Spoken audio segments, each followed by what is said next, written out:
Hello everyone. In this video, we will discuss act and scene. First of all, introduction. We'll see the evolution of act and scene structures in drama from Elizabethan to modern times. The division of a play into acts and scenes is an essential element of dramatic structure, providing a framework for organizing the action and guiding the audience through the narrative. This video explores the historical evolution of act and scene structures in drama from the Elizabethan era to modern times, highlighting the influence of prominent playwrights and changes in theatrical conventions. Elizabethan influence and five-act structure.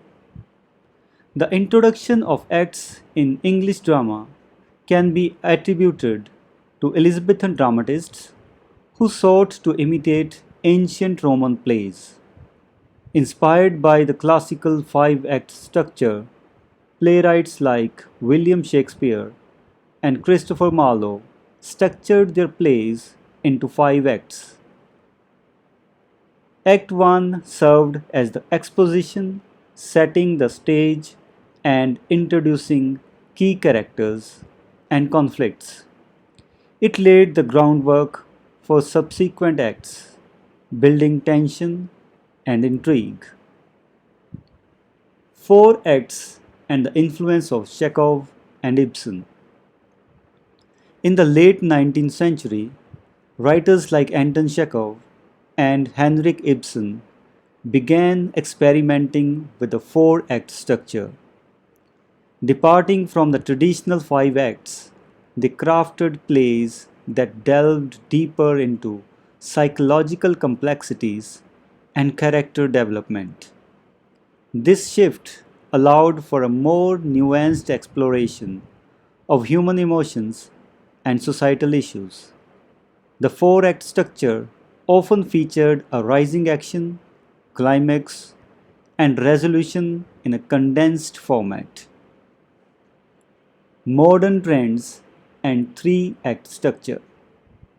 As drama evolved in the present century, the three-act structure emerged as the most common form of non-musical plays. This streamlined approach to storytelling became popular due to its effectiveness in maintaining audience engagement and pacing the narrative.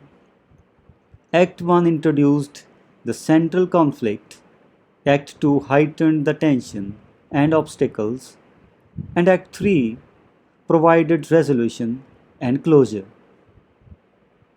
Scenes, units of action and continuity. Acts are further divided into scenes, which form the building blocks of a play's action. In modern plays, scenes typically consist of units of action with continuous time and no change of place. This approach enables seamless storytelling and allows the audience to remain immersed in the narrative. However, some contemporary plays deviate from traditional structures and present a sequence of scenes or episodes, emphasizing a fluid and dynamic storytelling style. Changing theatrical conventions. In conventional theatres with proscenium arches, acts and scenes are often indicated by curtain drops or changes in lighting. The curtain drop signals the end of a scene, and an intermission or longer curtain drop denotes the end of an act. However, with the advent of experimental and immersive theatre, these traditional conventions have been challenged.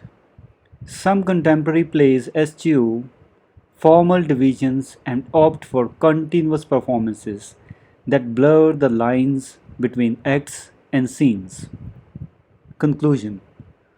The division of plays into acts and scenes has undergone significant evolution throughout the history of drama. From the Elizabethan 5-act structure to the modern 3-act format, playwrights have adapted their storytelling techniques to suit the changing sensibilities of their audiences. The role of scenes has shifted from discrete units of action to seamless continuities that contribute to a more immersive theatrical experience. As theatre continues to evolve, these structures will likely remain subject to further experimentation and adaptation. Thank you for watching this video. If you have any doubts or questions or suggestions, or if you want me to make some other videos on the topics that you want, please tell me in the comments. And if you want the notes of this video, then click on the link given in the description, and you will also get MCQs related to this topic. Thank you. See you in another video. Bye bye.